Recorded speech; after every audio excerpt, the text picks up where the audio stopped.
Hey everyone, it's Lady Night, and today is actually the 2nd of February, so 1 month of the new year, 2020, is already done.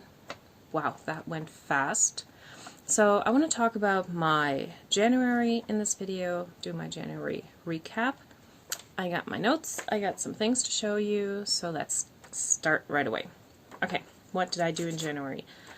On December 27th, it was my last day of work in the last year, and so as I was heading out of the office and at the reception desk, I wanted to turn in my key. I ran into my boss, and he was like, "Step outside with me for a moment. It's good that I catch you here." And I'm like in my head going through all the things that I was supposed to do, and I'm like, I think I finished everything. Did I forget something? And he must have seen that look on my face, and he was like, "Don't worry.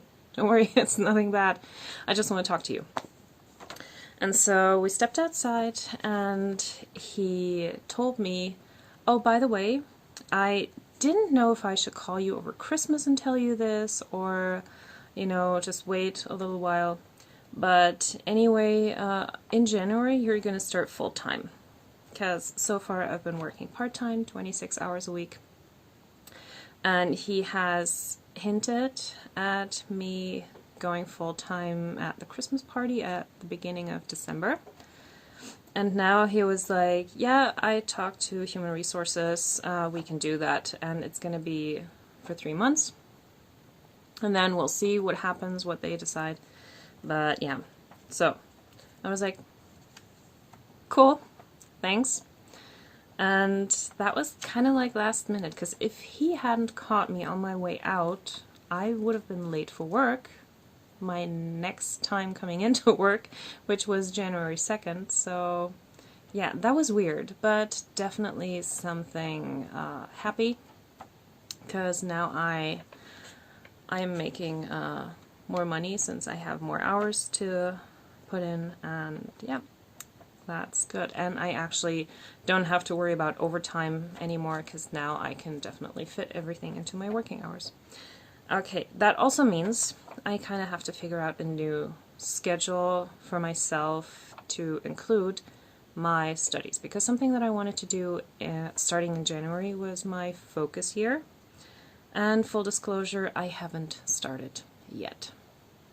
I haven't even continued with my astro journal that I was going to write in every single day, because yeah, I just have to get used to the different work hours, and working for, I think for 4 years I've been working part-time or as a freelancer, come and go as I please.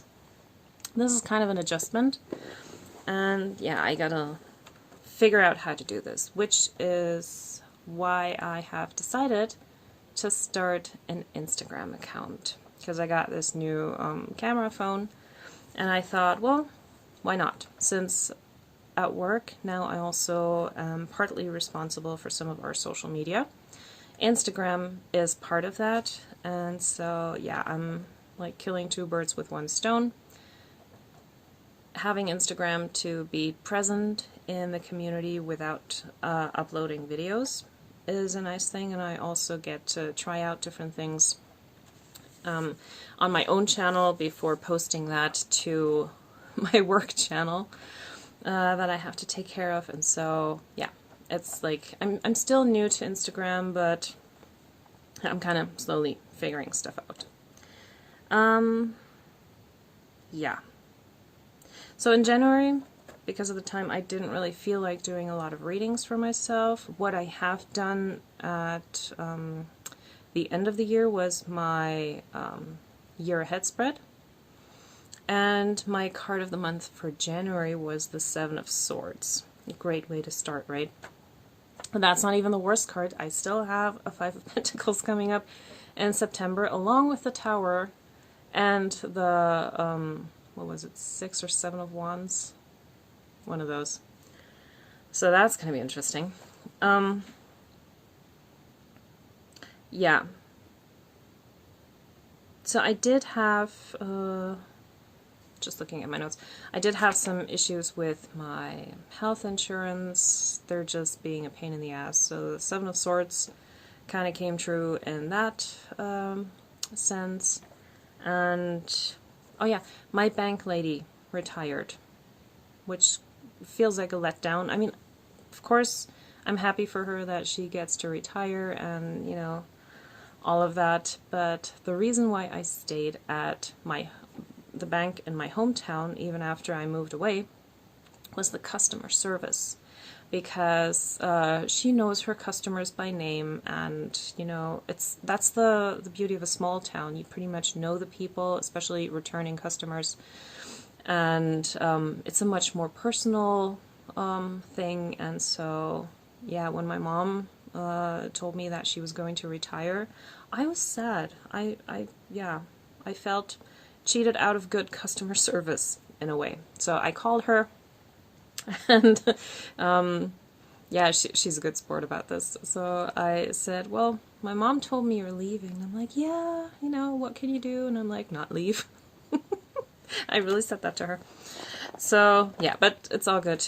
She said that the woman following in her position will take good care of us as well. My mom is also at that bank, and so yeah, that customer service is worth so much. I don't want to lose that, so that's why I'm staying at that bank. Okay, what else? Yeah, in the beginning of the month I started with the 31 Days of Tarot challenge, but a lot of the prompts I didn't really have much to say about. I didn't read any tarot books from start to finish. I started reading tarot books, but I didn't really complete any of them, so I couldn't really talk about that. I did show my top decks, and then there was a prompt that was kind of repeating that, so I would have just referred to that original video in the beginning. And yeah, just a lot of things I wouldn't have anything to say, so I just stopped after the first couple of videos. And then I still have a lot of videos in my watch later list, so I'm trying to catch up with as many as I can. And yeah, what else? In February, my card of the month is going to be the Two of Cups, so yay. Let's see how that plays out. Well, I don't have, it's going to be a more quieter time at work, because January is usually the most busy time at work, and everyone's just running around like crazy. So February is going to be a bit more smooth, I think. Everyone is going to freak out on the inside. And at the end of February, the biggest part of the entire season will be finished, so yeah. And I only have one day in February where I have to work really late, so hopefully I can use my free time a bit more for TarotTube. What else? Oh yeah, in what's the month? February. On February 17th, we're going into Mercury retrograde, and for that time I want to dive into the past life readings, which is part of my focus year studies. I wanted to start with astrology, but I guess in that sense I'm just going to start with the past life reading things. And I have the Art History Tarot for Past Lives by Red Orchid Publishing, and I bought the workbook that belongs to the deck, and so during Mercury retrograde I want to use that time, which is really good for anything past, to dive deep into the deck and do the 21 exercises, which is very fitting since retrograde is 3 weeks. So that is definitely my plan for that, and I think I will, I might do some updates on Instagram.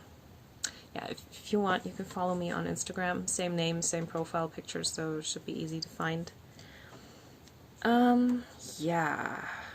Did I miss something? Nope. Now we get to the show and tell part. Okay, so I did get a Christmas bonus, and what did I spend it on? Tarot. I mean, what else is new? So, let's start with books. For my focus year, I bought this one, and it's called Astrology for Real Life, a workbook for beginners by Teresa Reed, a no BS guide for the astro curious. And what I like about this book is that it explains things. In each chapter you learn something new, and then at the end of the chapter you always get some exercises where you have to fill in the blanks or something to kind of test yourself if you can remember it. And it's also designed in a way that you, like in the beginning of the book, she tells you how to get your own natal chart from the internet. You can just have it calculated for you, and then use your own natal chart with these exercises to learn about astrology. So she's always referring back to your own natal chart and like use that and look where this is, look where that is, and you know, what does that mean, giving you the definitions beforehand, and then you have to apply that to your own chart, which I think is a really good exercise. Also for astrology, I found this one on Amazon, and I'm just going to read you what it says on the back. It says, "This book fills a gap in astrological literature as one of the very few books dedicated to family patterns. The psychology of family dynamics in natal astrology. It also adds an essential new dimension to the psychology of families and groups. Sullivan discusses the cardinal, fixed, and mutable signs as they affect families. Plus, she teaches how to use planetary positions and aspects to track core themes in families. Like no other system of contemporary psychological theory, astrology explains the complexities of the families as an organic whole, as well as the family's place in society, that is, who we are and can become, according to our natal charts, our parents' and siblings' charts, and our family position.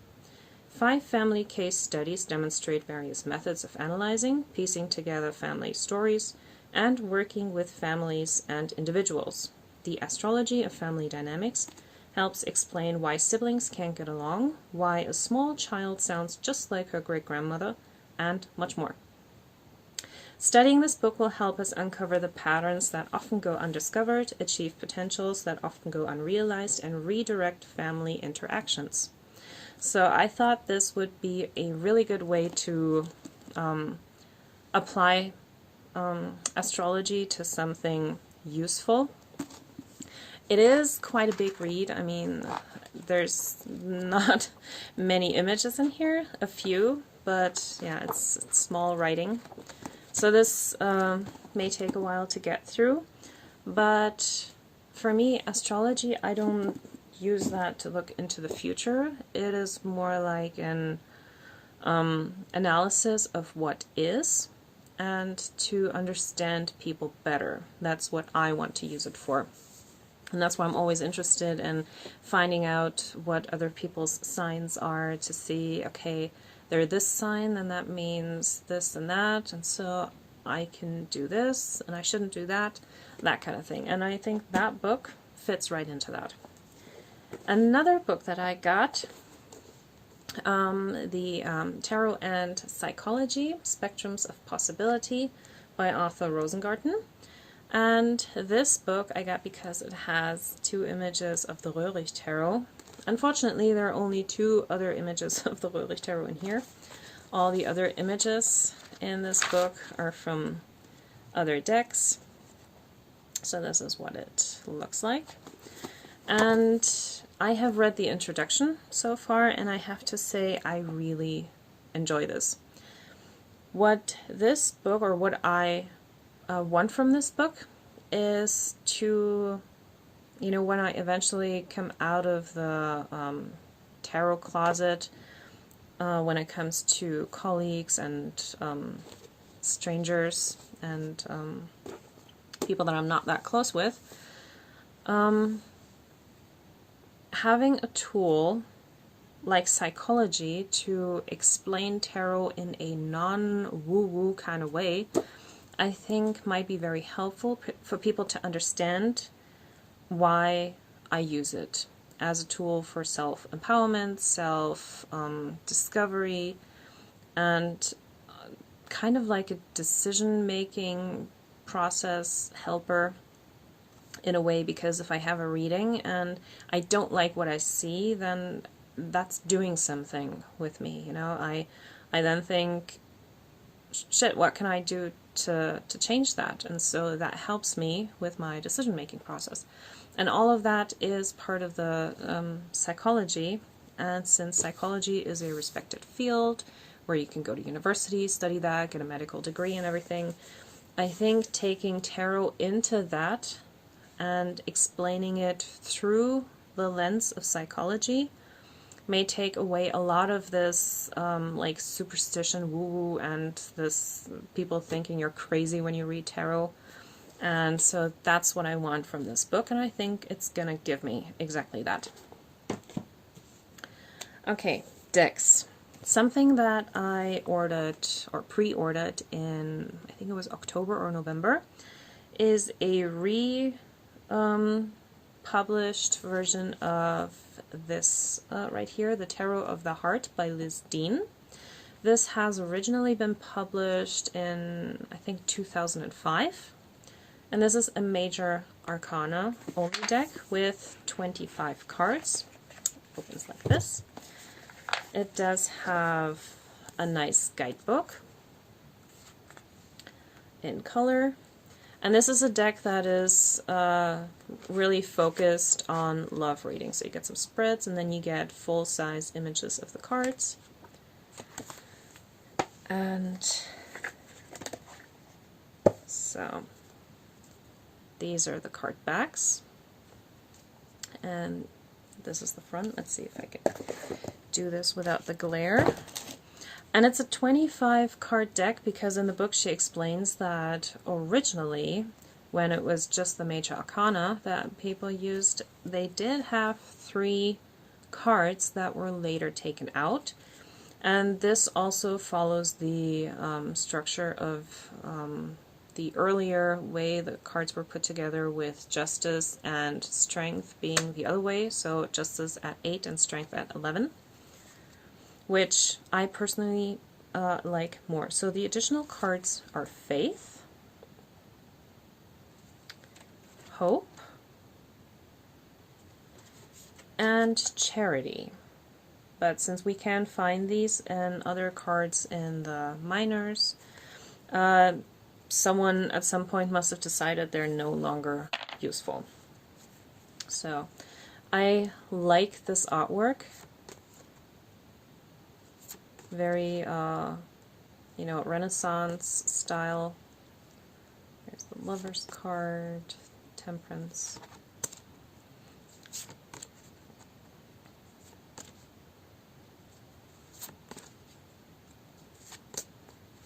Yeah, just a quick flip through.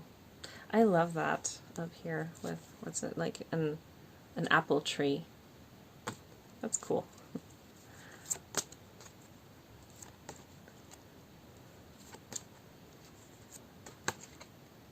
So yeah. Oops.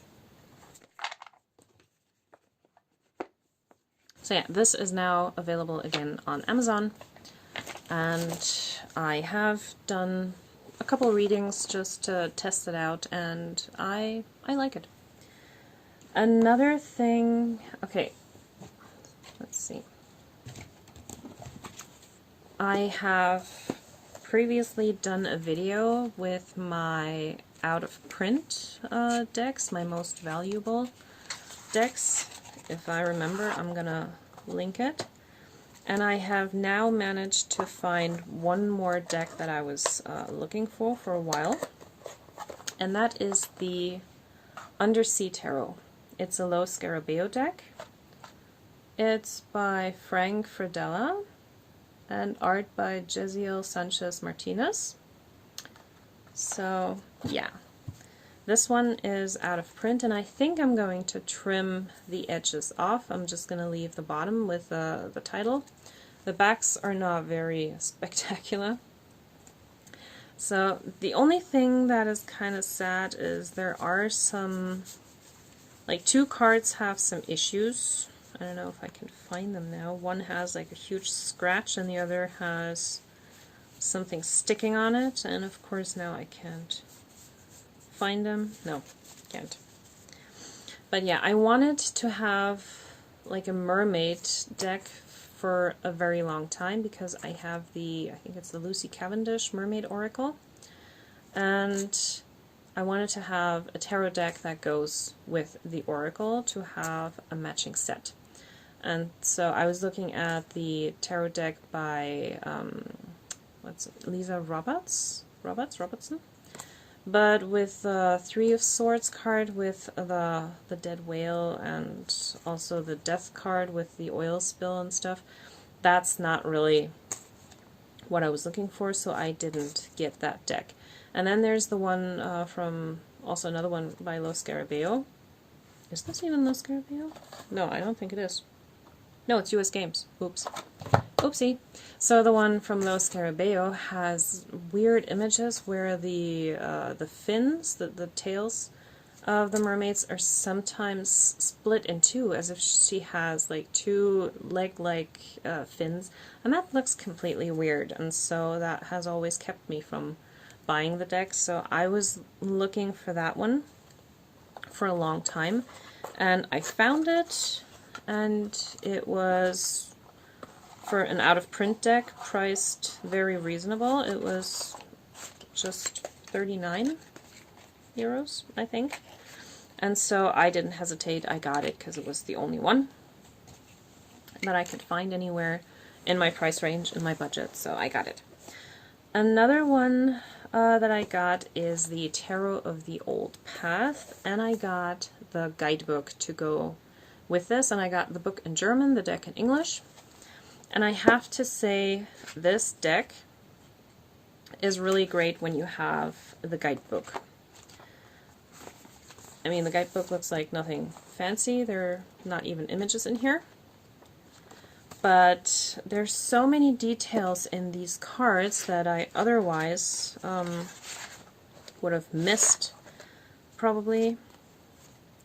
I mean, here, for example, we have the 6 of Swords. There's not a boat, but he has these stones that he's stepping on, and the water in the front here is a little more wild, becomes more calm as he reaches the island, things like that. So yeah, or the 5 of Pentacles. That's also a different take on the cards. There's no church outside or anything. Yeah, that's just... let's see, what are some good cards?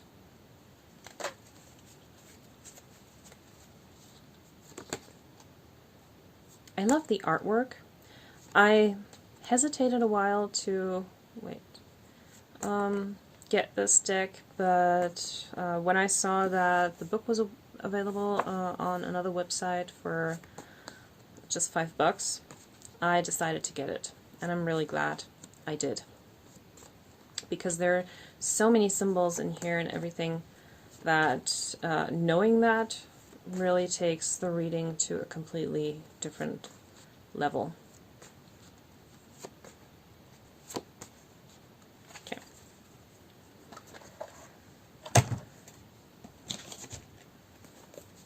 I also had a little DIY project going on, because I've always wanted to try and make my own deck, and so what I did is I made this, and these were originally postcards from this specific set. Was from the Lazy Panda card company. It might be a German company, I'm not quite sure, but I got this off of Amazon, and these are just beautiful landscape images. There were a few cards with people on it, like this is definitely my Chariot. This is my Sun card. And the rest of the cards, like some of these I have positions assigned to already, others I still have to figure out, and if I don't manage to match up all of the 78 cards, then I'm just going to keep this as an Oracle deck. And something I also have to figure out is if I can or want to write on the front, if I want to write something on the back. Yeah, like this is some, like the velvet kind of structure. Is that velvet? No, rose petal finish, not velvet. Rose petal finish. And yeah, there's some beautiful images in here, like my favorite, where's my favorite? Like this is absolutely my favorite image. I love this. And there's some other great ones, like, you know, this reminds me of the Hamptons from the movie with Jack Nicholson and Diane Keaton, where she was this playwright, he was the playboy, and then when she was in the Hamptons writing her next play, she was crying all the time. And that beach scene just reminds me of that. And yeah, beautiful images like this. Yeah, it's just so pretty. Ah! And now they're falling. This kind of, even though it looks a bit different, reminds me of the prom scene from Twilight, from the first movie. Yes, I did watch Twilight, all of them. This, I think, is my world card. You know, opera is my world. I just love these cards. They're so pretty. And so yeah, now I have to kind of find out which card goes with what traditional card meaning, and then yeah, these are 78 cards, and if it doesn't match up, then it's going to be a very large Oracle deck. Okay, and lastly, I did for the first time shop on MakePlayingCards.com, and I found 2 decks that just came in these plain white boxes, but that's okay. This one is quite small, and I will do a full walkthrough or flip through of this. Like, these are the backs, really pretty, and this is called the Victorian Oracle, and it has images like this, but the writing is always on the smaller side. And so it's got some really pretty images, and this has 108 cards, and this one has 110 cards, so there's a lot to work with. And it's linen cardstock, that's why it was a bit pricier. So one of them was, I think, 35, the other one was 37 euros, which is about $40 maybe. But these are some great images. So yeah, so that's the one, and yeah, it's a big deck. It's kind of hard to shuffle, especially with the size. Riffle shuffling, I'm not even going to try that because that's not going to work. And even though they're linen cardstock, they're still pretty slippery. And the second deck is called the Monochrome Oracle, and I have posted one card on Instagram already. That was this one, Indifference. So here, blah. Also a very large deck. Shuffling is kind of like, even my hands, and usually I can get decks like this in my hands, but with like this many cards, it's kind of hard. These are the backs. And so all of the images are in black and white. And they're also in 2 different directions. but the backs are not reversible, so you kind of know which way is up and down. They're very slippery, but they're really gorgeous.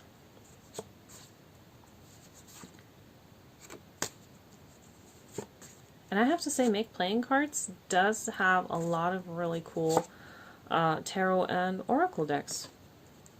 I am going to do a video in the future, hopefully in February, where I can show you some of the really cool decks that I found. And yeah, that's like a great place for shopping for tarot and oracle decks as well.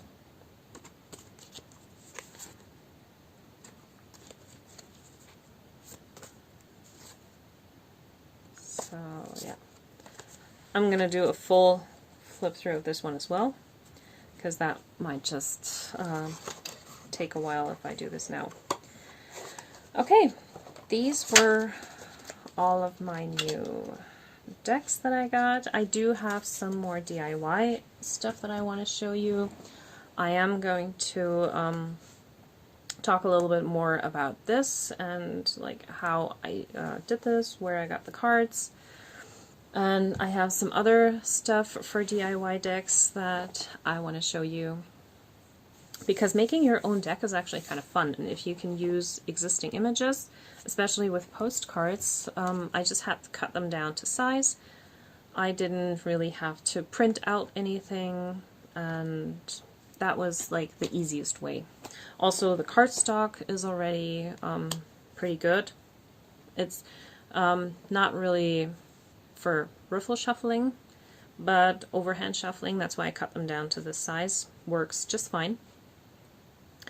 And I think that's it. I mean, it's 30 minutes already, so I'm gonna stop this video right here. And if you made it this far, thank you for joining me, and thank you for watching, and I'll see you in my next video. Bye!